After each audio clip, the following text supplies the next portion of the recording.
Bonjour les cinquièmes, aujourd'hui nous allons faire une petite mise en synthèse de ce que vous avez fait dans votre travail de groupe.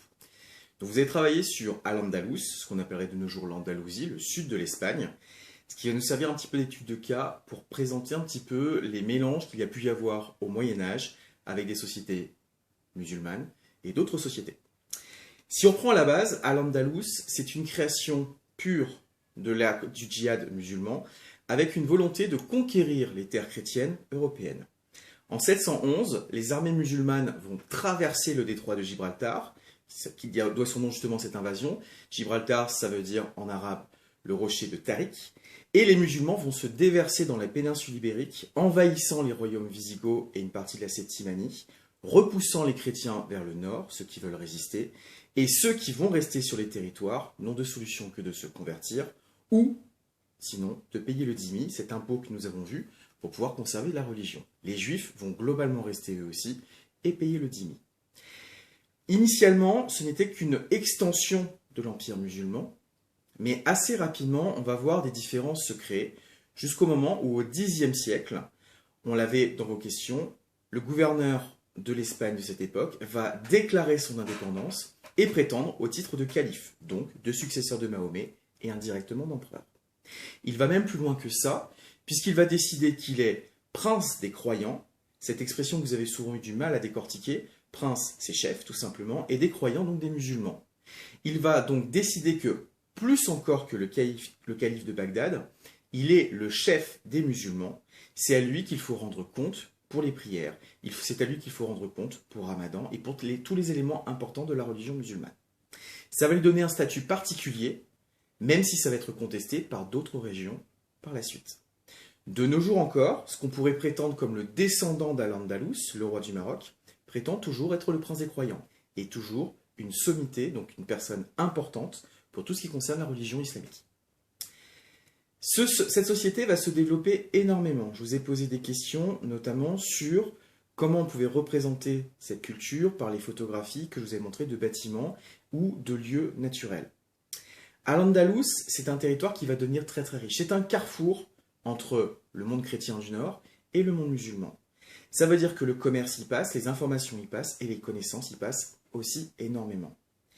Les califes d'Al-Andalus sont très riches, sont très raffinés, vont développer la culture, vont vraiment s'enrichir.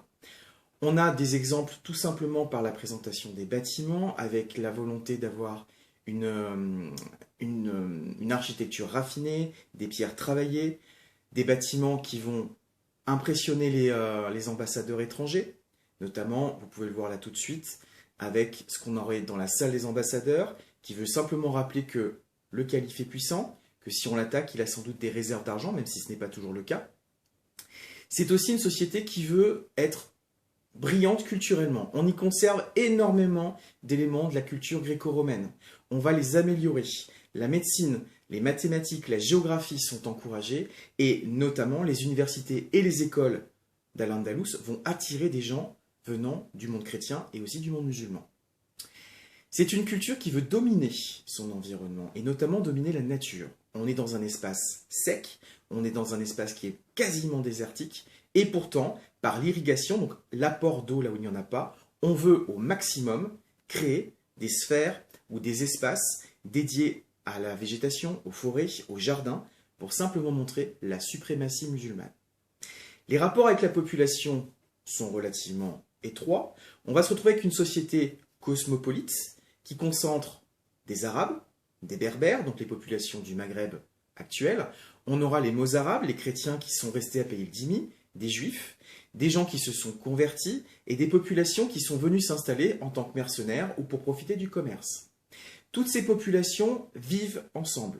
Alors on ne peut pas forcément dire que c'est toujours en très bonne harmonie, hein.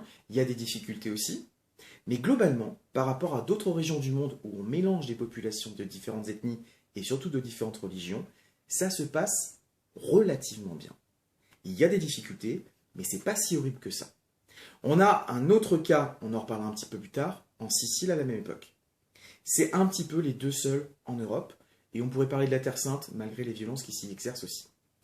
On ne va pas parler d'égalité entre les différentes ethnies, bien sûr, les musulmans se considèrent supérieurs par rapport aux autres populations qui ont moins de droits, Il y a des impôts qui sont imposés à tous les monothéistes qui ne sont pas musulmans, mais on peut cohabiter. On peut laisser exercer des professions aux chrétiens, aux juifs.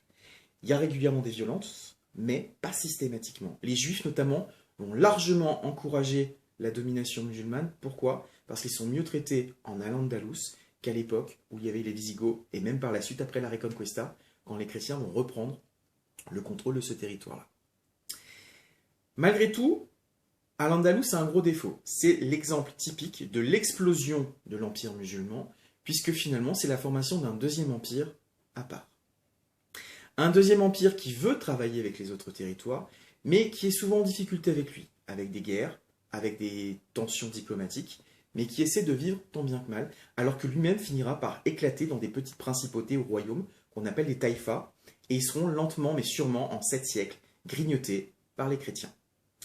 Al-Andalus, c'est malgré tout l'exemple d'un succès musulman et d'une volonté de s'étendre et de créer des cultures intéressantes, mélangeant finalement les différentes cultures qui étaient présentes sur place. On a des éléments gréco-romains, des éléments chrétiens, des éléments musulmans, des éléments juifs, des éléments byzantins, et tout ça permet de faire une culture à part. On retrouvera le même système, finalement, en Sicile, sous le règne de Roger II de Sicile, qui a cette particularité d'être un Normand, donc un descendant d'un viking, qui règne sur une île italienne, jusqu'à la péninsule à Naples, qui possède des conseillers musulmans, un médecin juif, dont le grand géographe qui lui offre cette grande carte que vous aviez en dernière question, qui est originaire, lui, du Maghreb. On a des chrétiens, on a des éléments byzantins, notamment dans la belle cathédrale de Palerme.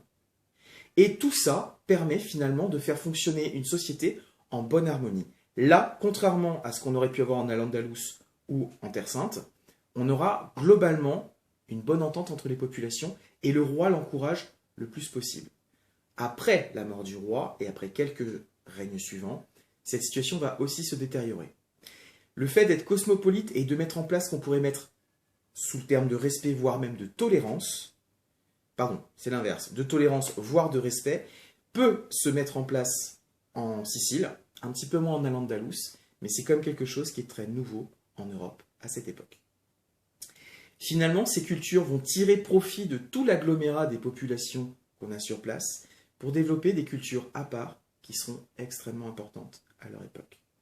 Je vous remercie de votre attention, on se retrouve à la rentrée. Pensez à réviser un petit peu puisque les contrôles vont rapidement arriver et je vous souhaite quand même de bien vous reposer, profiter de vos vacances. Au revoir à tous.